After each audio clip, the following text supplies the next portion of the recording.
All right, I'd like to throw a question out there. Who do you visualize using this archive?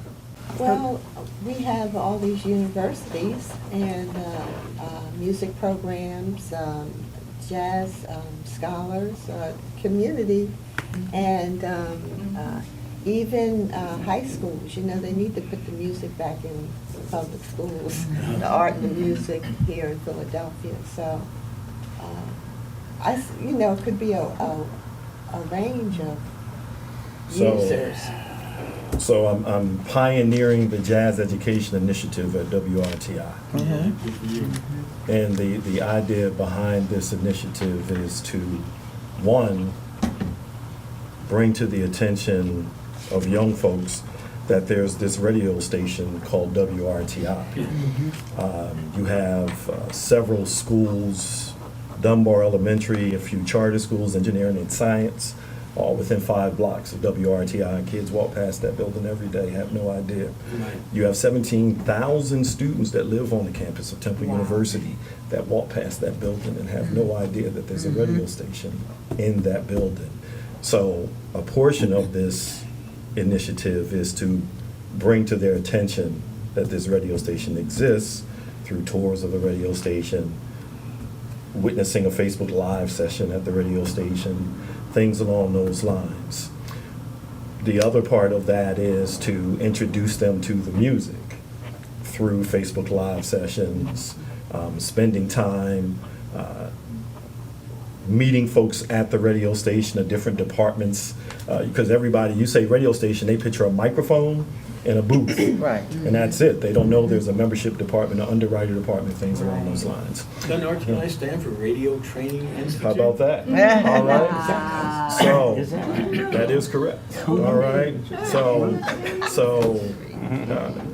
that's kind of the focus, but also just giving them insight. You know, there was a wonderful documentary recently on PBS, The Jazz Ambassadors, you know, talking about Adam Clayton Powell and using the help of Dizzy and Pops and sending them out to circumvent Russian propaganda. Yeah, right, that's All right. But also, Chris Washburn, trombonist at Columbia. We had a chance to interview a few years back, and one of the things he brought to my attention was that there's a mandate at Columbia that every student, not just music, not just jazz students, but every student take a jazz studies class. Right. And with the idea that every student should know how to think. And improvisation is a part of life. Yeah. So that key component of what we know and love as jazz is integral to life in general. So that's why Columbia mandated that. So bringing these type of things to the attention of young folks, the history of the music, improvisation, this radio station, so having a wonderful archive like this, Yeah, well, bringing young folks through WRTI and utilizing the archive as part of the process. So I see a lot of use. yeah. And we've all read stories about jazz musicians that their first exposure to it was in the public library. You know, they would go there every day, and once they discovered it, that was their resource. Well, Trump just announced the other day he's going to cut funding for public libraries across the board for every community, and so Don't mention we his might name. be stepping out just at the right time. because Don't introduce that something- man. And Something's got to happen. Right. You know? Well, go aside from that, jazz education, which that would definitely be the archives.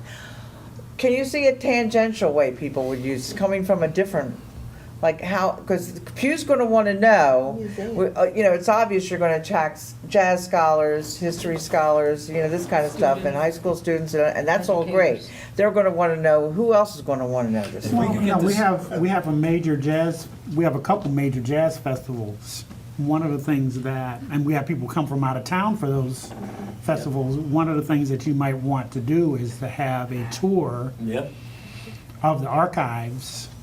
So you buy a ticket to one of the concerts, you get a tour of the archives. So We've part all of been cultural told. heritage tourism. Right. Yeah, cultural, yeah, We've all okay. been talking about this for years, but, you know, getting the city involved somehow where it would be part of a tour or would be part of some kind of package, you know, like a tourist destination, you know. Well, I mean, again, if that Ridge Avenue location or some Yeah. other location becomes the spot. I mean, there's a multitude of activities that can take place there, performances. Sure.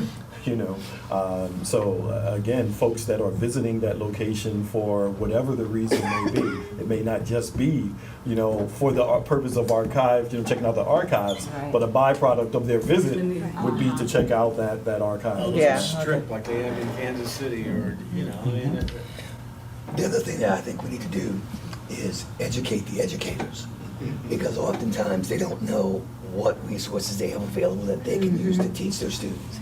And some of them just aren't interested because it's not part of your curriculum. So educate them as well and provide this information and access to it so that then we can just have it full circle. And Suzanne, you asked who else would use it. I'm really bad with names, so I cannot think of his name. The lawyer here, very well-known lawyer, he died recently.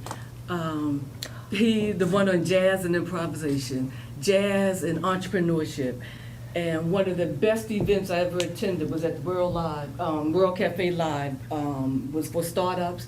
And he talked about, it was about 4 or 5 lawyers, they had a band, and so they do their little number, and then they would talk about whatever the issue was that for this entrepreneurship conference. So you would be surprised how many entrepreneurs are interested in jazz, because the whole startup culture is about improvisation. Yeah. And they would want to perhaps dive deeper into.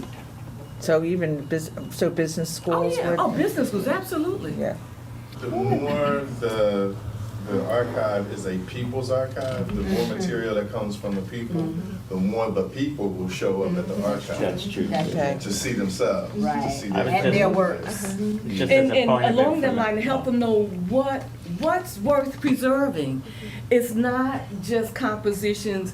Folks use on eBay, they sell matchbooks. They sell like ticket stubs. Right. So all in those shoe boxes where they have the ticket stubs, where they have the matches. Back in the day, clubs gave out matches. Right. Right, matchbooks. I wrote a piece for the Preservation Alliance magazine, and one of the images, they actually didn't publish it, but one of the images I submitted was this jazz cafe from the 1930s, and one of the buildings that was recently demolished on Broad Street. This showed that connection with jazz in that building, and I used an image I got off of eBay of the matchbook, because it was how do you know it was located there, because there are no corporate records. Well, it's a matchbook. Yeah, right. So you want to raise awareness of what's worth. So what you're saying, because I see jazz in a lot of ways being used as part of social history too. If you look at Columbia Avenue, and you look at the politics, South Street, politics of the 60s. 52nd Street. Ridge. There's so many connections that jazz was a part of that people really don't know that they were a part of any of that, so that might be an extra way. But the people who were there know. Right. Did you say Columbia Avenue? Yeah. Now Cecil B. I think Moore. that's- Cecil B. Moore. That's now Cecil B. Moore. I think it might be the first time I was in Philadelphia, but you just reminded me, around 1986, 87 is when I met Steve Rowland, and we went up and down Columbia Avenue and saw a lot of jazz on, I think it was on a Sunday afternoon, including the late famous Jimmy Oliver. Yeah. But also WRTI itself. I mean, just that history. Yeah. I mean, the different eras and the personalities associated with WRTI and the history of the station, and radio in Philadelphia, in general. But I think that's, a major contributor when we talk about the history of this music in Philadelphia and trying to find a way to present the contributions, but also the participation that WRTI represents. Another way to draw tourists would be to have exhibits, changing exhibits in the space of rare and unique materials that you can't see anyplace else.